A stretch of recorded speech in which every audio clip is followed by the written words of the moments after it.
Hey guys, so today I wanted to do a quick review on these microfiber towels. I really like these towels, guys. They come in a pack of 12, so we have the black ones, we have like little light blue ones, we have a darker blue ones, but they're still really cute, and then we have like a beige white looking towels.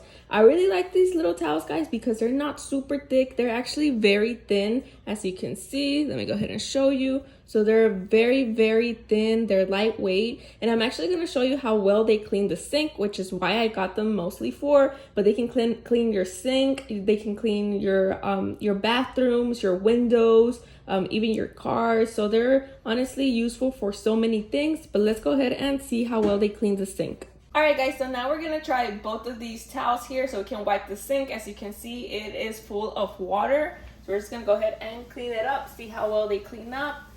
As you can see, it's already picking up all of the water from the sink. They're actually really nice. I really like how they work. Oh my god, they're actually picking up the water really nicely. They're cleaning up the sink so good, and they left it super clean and dry. Wow, they're great. Alright guys, so as you can see, they left the sink super dry and clean, and the towels don't even look wet at all. They just look a little bit damp, but they are so good, guys. I would definitely recommend them. I'm actually gonna get some more so I can use them all over my house.